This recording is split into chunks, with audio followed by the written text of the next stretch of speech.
Hola, buenos días, jóvenes. Alison, Alondra, Franco, buenos días, ¿cómo están? Buenos días, profe. Hola, ¿Bien usted? profe. Bien. Qué bueno. Chiquillos, hoy día vamos a ver evaluación estadística, vamos a partir con la evaluación estadística. Es uno de los temas más relevantes que tienen que manejar ustedes porque tanto aquellos que se dediquen como a la parte estructural, al cálculo estructural, son los responsables de aprobar estas evaluaciones estadísticas de los hormigones, y en el caso de aquellos que se dediquen a la parte de construcción también es importante que la manejen, puesto que hay algunos detalles que necesitamos trabajar en obra para establecer si se aceptan o no los hormigones, ¿ya? Así que este tema es súper relevante. Si hay algo importante del curso, aparte de saber que la razón agua-cemento se relaciona con la resistencia, es el tema de la evaluación estadística, ¿ya?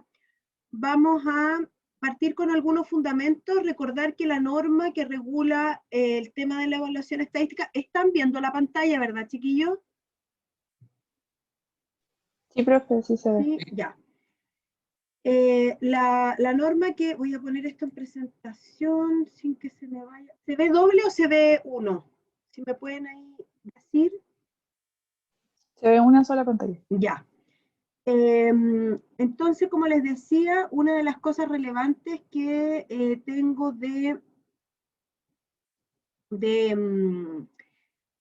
que conocer es la norma 1998, que es de evaluación estadística. Una vez que yo tengo las muestras de resistencia potencial de mis hormigones en obra, debo llevarla dentro de la carpeta del proyecto para tramitarlo, lo que es la recepción final y todo ese trámite. Tengo que presentar la evaluación estadística y tiene que estar aprobada por el ingeniero calculista, ¿ya? Por lo tanto, es importante que nosotros desde el día cero estemos preocupadas de esta evaluación. ¿Qué es lo que en la práctica pasa muchas veces? Que las obras no le toman el peso a la evaluación estadística y por lo tanto, como que se preocupan al final. Y si al final ya no nos dio alguna muestra, digamos, ahí entramos a la pelea con el suministrador de hormigón, con la inspección técnica, y finalmente eso podría retrasar un poco la tramitación. Una de las cosas que tienen que saber también es la diferencia entre muestra y probeta. No sé si la conocen, no sé si creen que es lo mismo, ahí quiero escucharlo a ustedes.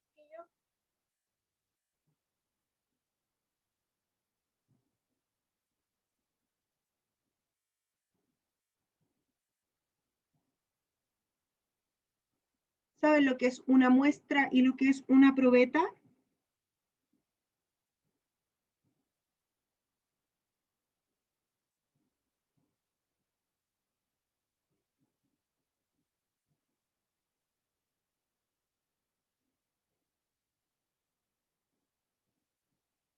¿Están ahí, chiquillos? ¿Están ahí? ¿Cambio?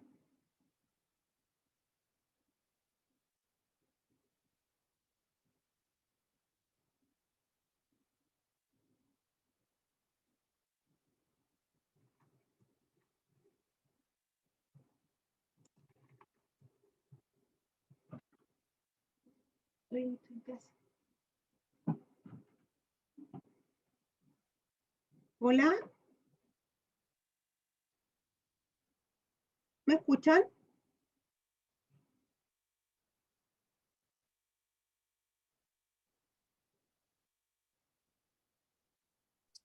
Sí, profe, se escucha, pero no sé cuál es la diferencia. O sea, yo Ya, entiendo que la muestra es lo que se utiliza para ensayarlo después como en laboratorio, ya, y la probeta supongo que es parecido, pero no sabría decir la diferencia. ya, ya, Alison. Eso es un poco lo que quería escuchar.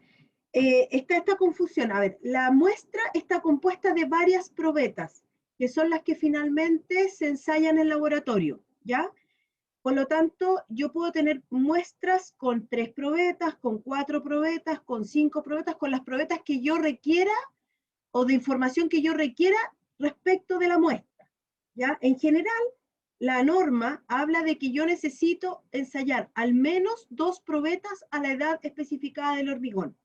En general, nosotros hablamos de hormigones a 28 días, los R28, ¿sí? Cuando no, en la nomenclatura, cuando ustedes tienen G30, por ejemplo, 10, 40, 10, cuando ustedes tienen un hormigón con esa nomenclatura, si no aparece nada, se entiende que la edad especificada es a 28 días, pero si tienen un G30, 10, 40, 10, R3, se entiende que es a 3 días. Lo mismo si es a 7 días, va a decir R7, ¿ya? Y la norma establece que la evaluación estadística se debe hacer con al menos 2 probetas a la edad especificada. Por lo tanto, deberíamos tener al menos 2 probetas a 28 días. En la práctica, por lo general, se saca una probeta a 7 días y 2 probetas a 28 días. Perdón, 29, puse 28, ¿ya? A 28 días. Y la evaluación estadística se hace en base a las probetas de la edad especificada. En este caso, en el primer caso, en el que no dice nada, sería a los 28 días, 2 probetas a los 28 días, y en el caso de un R3 serían 2 probetas a 3 días. ¿Ya? ¿Quedó claro la diferencia, Alison? Sí, profe, muchas gracias. Ya. Entonces, en base a esto, ustedes tienen que saber que la evaluación estadística se realiza en Chile bajo la norma, como les decía, la 1998, ¿ya? Que va de la mano y está referenciada también en la 170. Y para esto, bueno, es importante indicar que en la norma 170 ya se está hablando de lo que son los criterios de recepción del hormigón respecto a la resistencia a la compresión, en el caso de los pavimentos respecto a la resistencia a la tracción por flexión, ¿ya? Estas normas que ustedes ven aquí, la 1037 y la 1038, son las normas que regulan el ensayo propiamente tal, no la evaluación estadística, sino que el resultado, ¿ya? Y acá se habla de al promedio de al menos 2 probetas a 28 días. Por lo tanto, yo voy a tener resistencias de probetas que el promedio de la misma muestra corresponde a la resistencia de la muestra, ¿ya? Es importante considerar eso porque la evaluación estadística se hace sobre el promedio de la muestra, se hace sobre la resistencia individual de la muestra, ¿ya? En cuanto a otros ensayos que pudiéramos tener nosotros de control, tenemos todos estos que están acá, que son si es que tengo que hacer hormigones de prueba, si es que debo sacar testigos, si es que necesito la densidad aparente. Recuerden que esto lo vimos cuando veíamos los problemas de rendimiento, ¿sí? Cuando yo tengo la duda de si me está llegando el hormigón que yo estoy pagando o que estoy comprando. Y tenemos también el contenido de aire, ¿ya? Además de eso, la norma 170 establece una frecuencia de muestreo mínima, ¿ya? Esta frecuencia de muestreo mínima la vamos a ver más adelante porque está detallada en una tabla en la 1998, y en general ese es el piso. Si el calculista define que requiere más cantidad de muestras, lo que hace es reducir la frecuencia de muestreo, es decir, en vez de sacar muestra cada 150 metros cúbicos colocados, se saca una muestra cada 100 metros cúbicos colocados, cada 75 metros cúbicos colocados, cada 50, incluso hay algunas obras que tienen cada 50 metros cúbicos colocados. Sin embargo, también es importante destacar que estadísticamente ya un muestreo cada 150 metros cúbicos colocados es bastante representativa y no hay ninguna razón estadística para reducir esa frecuencia de muestra, o sea, para tener resistencias más seguido, ¿ya? Y en cuanto a la trazabilidad del hormigón, es importante considerar que la muestra tiene que estar amarrada a el elemento que yo estoy colocando en obra. La muestra debe tener antecedentes del hormigón, desde dónde traigo el hormigón, si es premezclado, si es en obra, si es premezclado, desde dónde lo estoy obteniendo, ¿ya?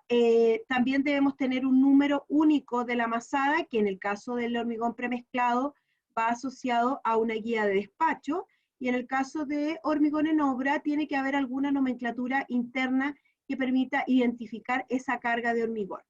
También debemos considerar la hora y la fecha de la confección y de la colocación del hormigón, y por supuesto la ubicación del hormigón colocado en base a dónde yo estoy vertiendo el hormigón, por ejemplo, losa del piso 2 entre los ejes A y B, ¿ya? Tiene que ir detallado de esa manera. Algunas definiciones que debemos tener presentes para hacer la interpretación de la evaluación estadística tienen que ver con, primero, recordar que estamos tomando cilindros. Ustedes son jóvenes, así que no tienen, digamos, la carga de la norma anterior, pero en la norma anterior se debía controlar los hormigones en cubos de 20 por 20, ¿ya? Y existían una serie de factores de correlación o factores de conversión para llevarlos de cilindro a cubo de 15 a cubo de 20. Habían varios factores que nosotros incluíamos para poder realizar el control de hormigones y obtener el resultado en lo que llamábamos los hormigones H, ¿ya? Que son los hormigones especificados a resistencia a la compresión, pero en cubo de 15, que son los hormigones que están en la norma del año 85. Como parte de los controles o del control 2 va a ir ligado a un análisis de una especificación técnica, ¿cierto? Que es la misma que trabajaron para el control 1. Es importante mencionar que hoy día la norma, a partir del 2017, establece los hormigones en G, no en H, ¿ya? Y por lo tanto es ahí donde nosotros debemos, por ejemplo, si nos enfrentamos a un proyecto que viene especificado en H, deberíamos nosotros pedirle o validar con la inspección técnica la equivalencia a hormigón G. No sé si les comenté un poquitito más de eso respecto del cilindro y del cubo. ¿Se acuerdan?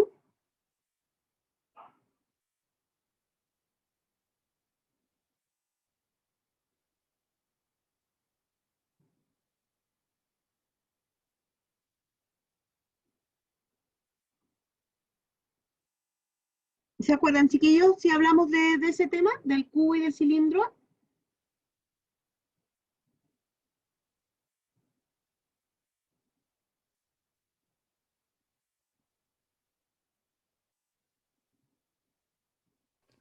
Yo no recuerdo, profe, pero No, parece que ya, sí.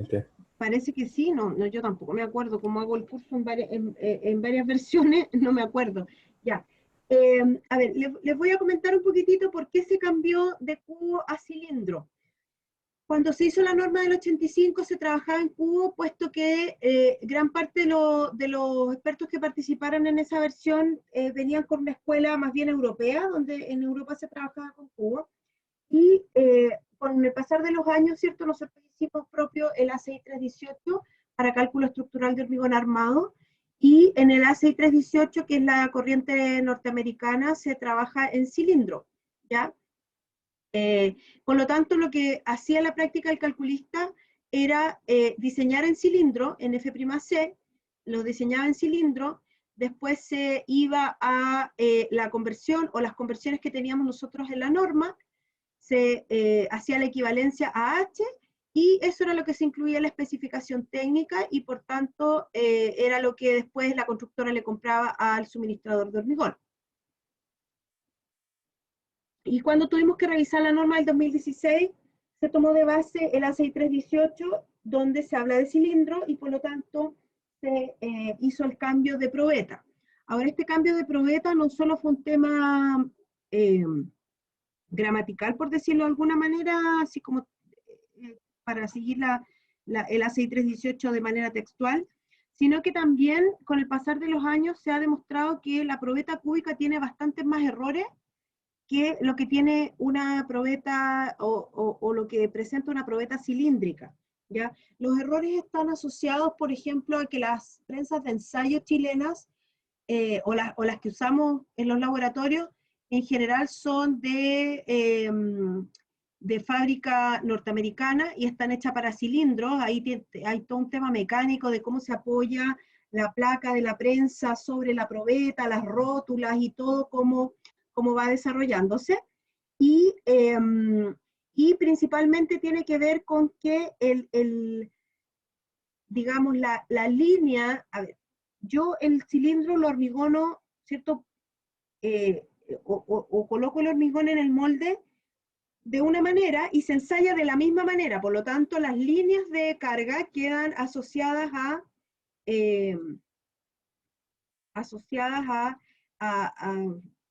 la carga de la prensa quedan asociadas a las líneas de llenado.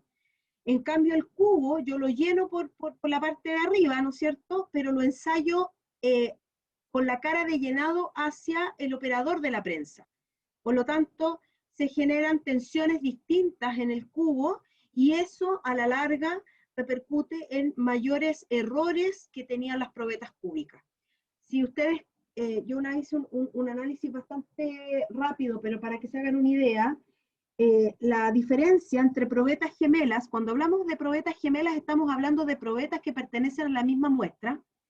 La diferencia entre probetas gemelas cubo es alrededor de un 10 a un 12%.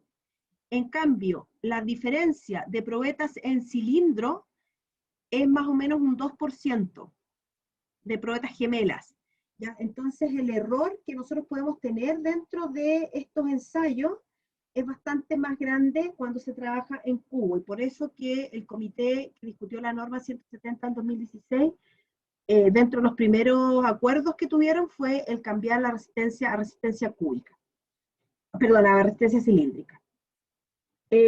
Bueno, recordar que hay una resistencia especificada, que es la que indica el calculista, en base al requerimiento estructural. Después tenemos una resistencia mecánica, que es la resistencia propia de las probetas, que establece principalmente, que se establece en base al ensayo. Después tenemos la resistencia media requerida para la dosificación, que es la que ustedes trabajaron en el control 1, que tiene que ver con este margen, esta dosificación que hacemos pasada en resistencia. Nosotros un G30 no dosificamos para un G30, dosificamos para un G30 más algo, y ese algo está asociado a las condiciones de obra, a las condiciones de fabricación del hormigón, etc. Y después tenemos lo que es resistencia potencial, que está definida como la resistencia determinada mediante muestras extraídas de acuerdo a la 171, de acuerdo a la 1017, y ensayadas de acuerdo a la 1037 en el caso de los cilindros, y a la 1038 en el caso de las vigas de flexotracción, ¿ya? Se recuerda la diferencia entre resistencia potencial y resistencia real, ¿verdad? Que lo hemos hablado un par de veces, no sé si se acuerdan. Chiquillos, ahí. ¿La podría repetir, profe? Ya. ¿La diferencia? La resistencia real es la que le sirve al constructor, ¿ya? La resistencia real es la resistencia del hormigón que está colocado en el elemento estructural, y se determina, o las formas de determinarla tienen que ver con, por ejemplo, el método de madurez, por ejemplo, con tomar testigos del elemento, o con tomar probetas que están curadas y que están vibradas, y todo el procedimiento tal cual yo hago el elemento estructural, tal cual lo construyo, ¿ya? Esa es la resistencia real. En cambio, la resistencia potencial es la resistencia que yo obtengo de probetas que han sido tratadas con un procedimiento normado, ¿ya? Es decir, cuando la norma me dice que las muestras fueron extraídas de acuerdo a la 171, si ustedes se van al detalle de la 171, se establecen, por ejemplo, que la muestra debe ser desde el 80% central de la amasada, es decir, yo para tomar la muestra debo descartar el primer 10% y descartar el último 10%, se toma del 80% central, se toma en muestra simple o muestra compuesta, que yo desvío la canoa del camión a una carretilla o a un recipiente y voy descargando porciones de este hormigón, nunca la saco directo de la descarga del camión hacia la parrilla de la bomba o hacia el pavimento o hacia donde se va a colocar en definitiva el hormigón. Tienen unos tiempos también para el mezclado de esta muestra compuesta, etc. ¿Ya? Esa es la 171. La 1017 establece la forma de moldeo, la forma de vibrado y la forma de mantención de las probetas tanto en los primeros días en obra como después en laboratorio. Y ahí tenemos, por ejemplo, el tema de que las probetas curadas en obra son de responsabilidad de la obra, eso como primera cosa. Como segunda cosa, deben permanecer en obra no más allá de 3 días. Como tercer tema, las probetas cuando están en obra deben estar a una temperatura entre 16 y 27 grados. Y cuando están en laboratorio deben estar en una temperatura de 23 más menos 2 grados, por ejemplo. ¿Ya? Se establecen también condiciones de cuántas capas voy a llenar el molde, cómo voy a vibrar ese hormigón, ¿cierto? Cómo tengo que hacer la protección de estas probetas, el traslado de las probetas, etc. Y la 1037 tiene que ver con todo lo que es propio del ensayo. Básicamente es, por ejemplo, velocidad de carga de la prensa, que la prensa esté calibrada, etc. Entonces, yo siempre defino o siempre aclaro la resistencia potencial haciendo la comparación con las notas, ¿ya? Usted cuando parte este curso o todos los cursos tiene una nota potencial. Esa nota potencial es un 7, ¿ya? Partiendo el curso. Después cuando ya entregamos las tareas, cuando ya entregamos los controles, vamos ahí bajando, ¿cierto? Porque, no sé, por ejemplo, ese día me quedé dormido, o tuve algún problema y o los días previos estuve enfermo y no pude estudiar, qué sé yo, y ahí ya no vamos teniendo la nota potencial y vamos descontando y se obtiene la nota real.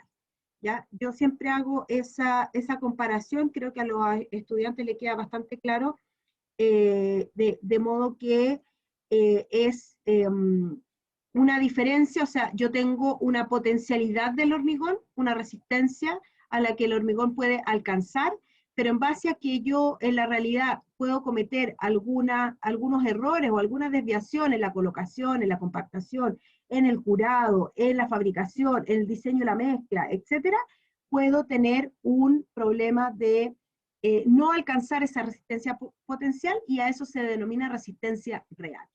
¿Quedó claro? Parece que fue Daniel, no sé. Sí, profe, quedó súper claro. Ya. O sea, me generó una duda nomás cuando habló de testigo ¿Ya? con la resistencia real. Como estamos hablando de muestra, Sí. probeta, Los testigo. testigos, sí, cuando yo hablo de probetas de una muestra, estoy hablando de que saqué la muestra y confeccioné las probetas. Se denomina eso probeta moldeada, porque yo la probeta tengo el puro molde y confecciono mi probeta o confecciono mis probetas que después configuran la muestra, ¿cierto? De manera específica en el molde de la probeta. En cambio, el testigo es, usted tiene el muro y usted saca un pedacito de hormigón y ese es el testigo.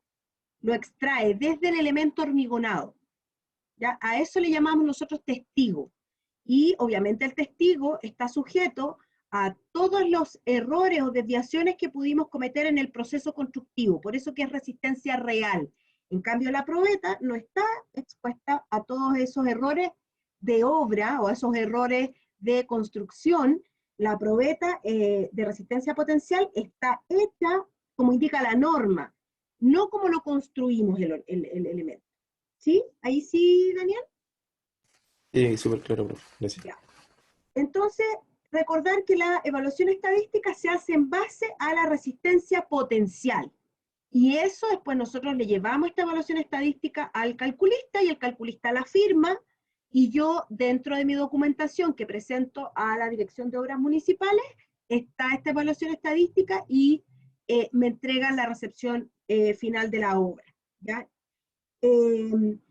Por lo tanto, es muy importante entender la diferencia entre ambas porque cuando yo tengo un problema de resistencia potencial, que hay una muestra donde no cumple, vamos a ver ahora cuáles son los criterios de que no cumple, cuando yo tengo una muestra que no cumple, yo debo recepcionar ese lote de hormigón por resistencia real, es decir, tomo un testigo.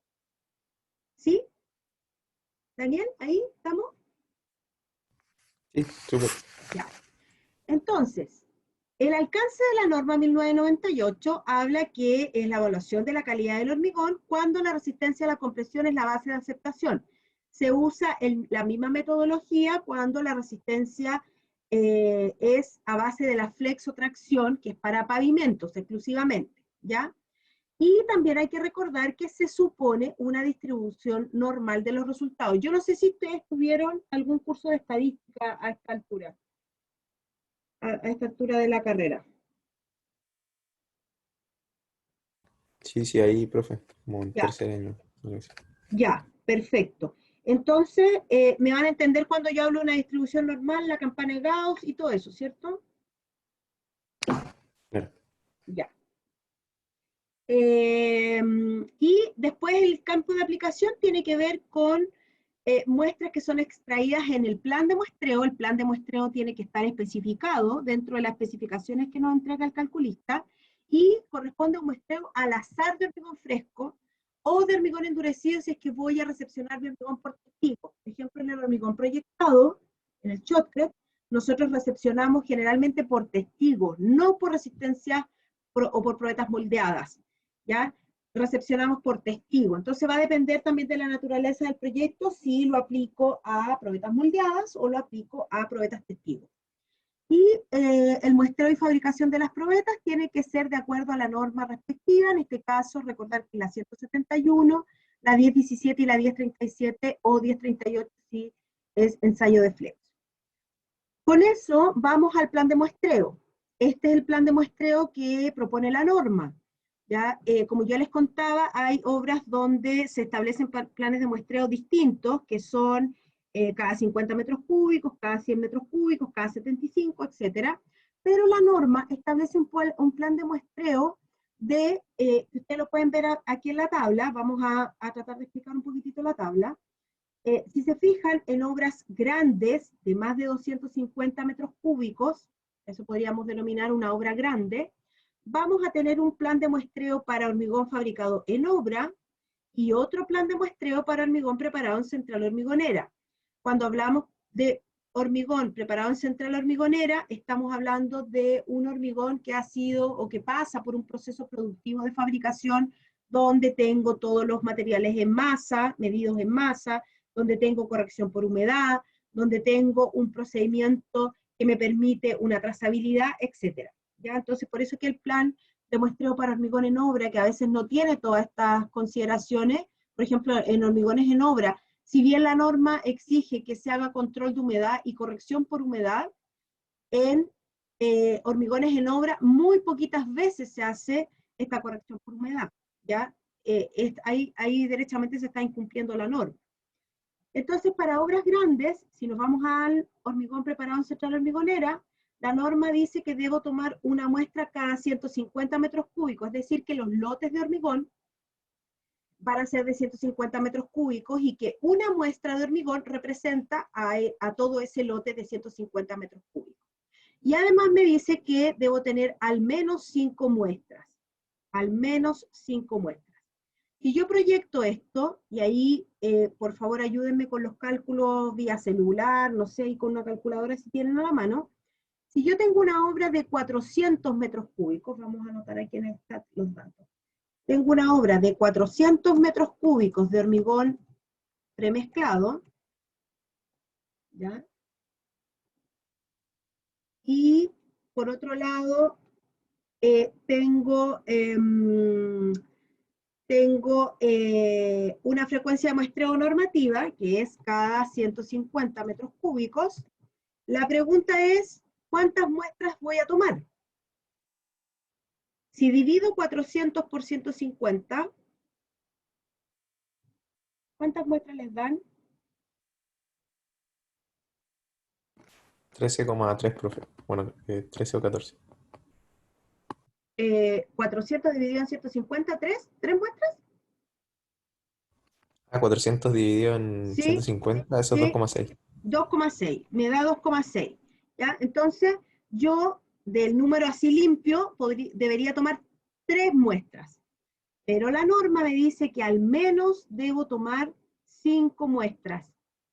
¿Sí se entiende?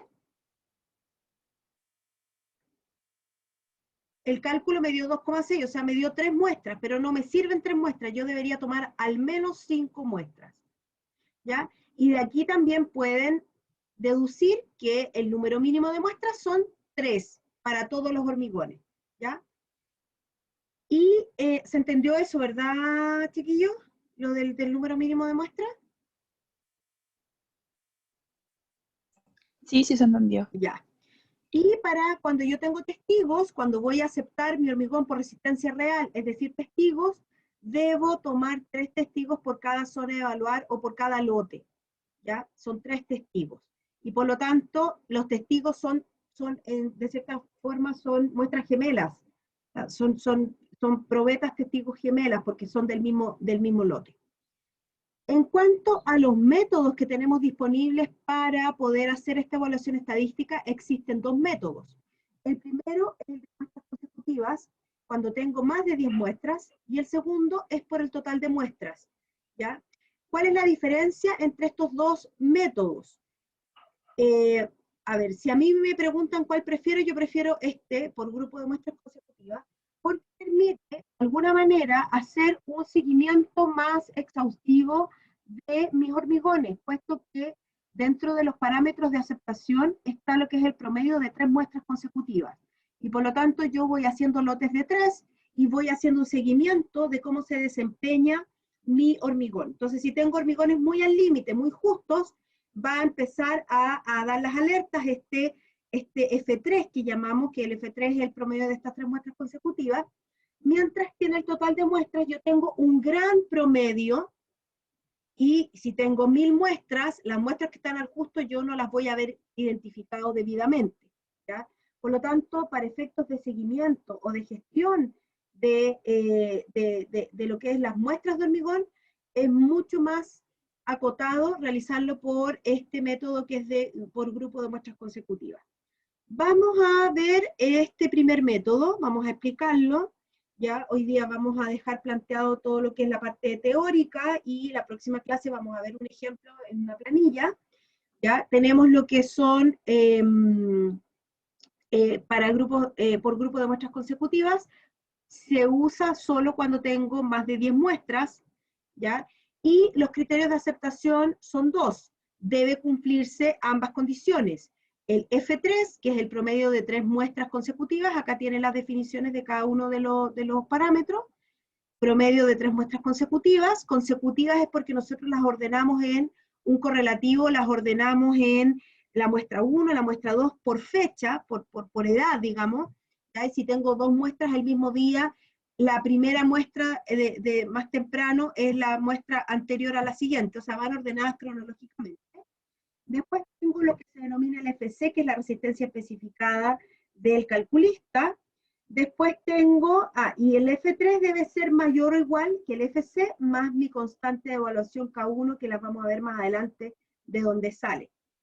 Y la segunda condición es que la resistencia individual de la muestra, que es producto de al menos 2 probetas, del promedio de al menos 2 probetas, pueden ser 3 probetas también, me da más, es mayor o igual que el F0. ¿A qué llamamos F0? F0 es la resistencia límite mínima que deberían tener mis muestras de hormigón. El F0 es el límite inferior para la resistencia individual, que se denomina FI, ¿ya? De cada una de las muestras. Es decir, este es el piso, el F0. Cuando yo hablo de F0 estoy hablando del piso y que es lo mínimo que cada muestra debe tener. Y el K1 y K2 corresponden a constantes de evaluación que van asociadas a el grado del hormigón y a la fracción defectuosa del hormigón. ¿Ya? Aquí entra la fracción defectuosa. ¿Se acuerdan que en la dosificación nosotros no metíamos la fracción defectuosa? Bueno, en la evaluación sí va la fracción defectuosa. En la medida que yo tenga menor fracción defectuosa, o sea, acepto menos resultados deficientes, mi hormigón y mi diseño de mezcla también tiene que ser más exigente, ¿ya? Entonces ahí es donde nosotros, por ejemplo, en hospitales, en puentes, en ese tipo de estructuras se usan fracciones defectuosas del 5% y en hormigones habitacionales se usan fracciones defectuosas del 10%, ¿ya?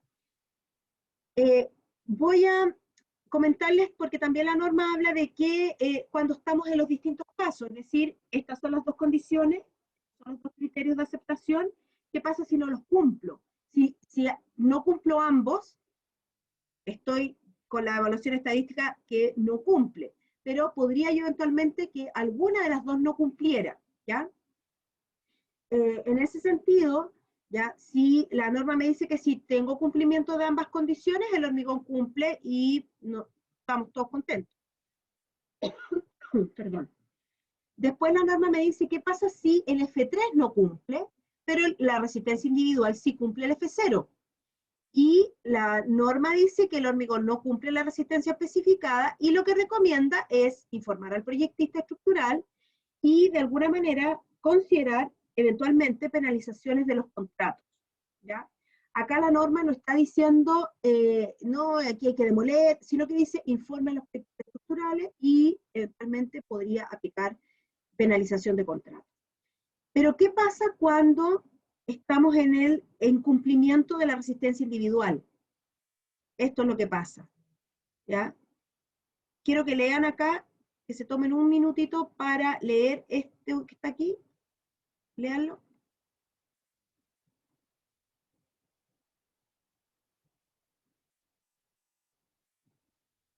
Y la pregunta, chiquillos, ¿qué entienden ustedes por riesgo potencial?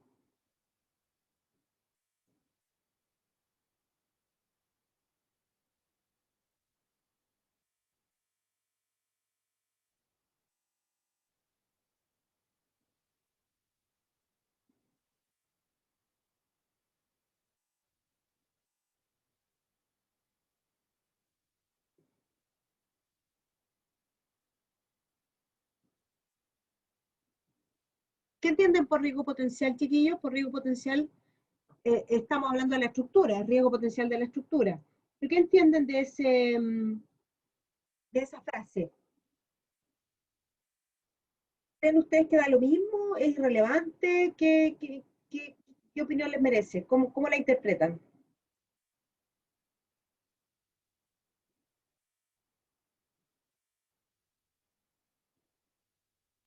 Yo creo que como se está hablando de muestras, quizás no sea algo muy relevante, o sea, es considerable, pero, Recuerde pero que no que... sí, Daniel, recuerde que la muestra representa un lote de hormigón. Y si mi muestra tiene un resultado defectuoso y a su vez representa a un lote de hormigón, de acuerdo a la frecuencia muestreo, en el caso de la frecuencia normativa, una muestra representa a 150 metros cúbicos de hormigón, yo lo que debo suponer es que el riesgo potencial es que ese hormigón no cumpla la resistencia especificada y por lo tanto estamos hablando de un riesgo potencial de la estructura, ¿ya? Por lo tanto, lo que quiero aquí transmitir es que es este incumplimiento el que es crítico, el que es grave, el que es de cuidado. Cuando yo tengo este incumplimiento de acá, en el fondo acá estoy haciendo las alertas, ¿ya? Estoy alertando que podría venir un problema, o sea, ojo, póngale ojo a la evaluación estadística. Sin embargo, cuando tengo un incumplimiento de resistencia individual, aquí estoy diciendo que efectivamente puedo tener todo un lote de hormigón que no cumpla la resistencia. Y eso sí que es grave, ¿ya? Esto es un incumplimiento crítico. ¿Sí? ¿Se entiende, Daniel? Sí, profe, estaba pensando en que era como una sola, una No,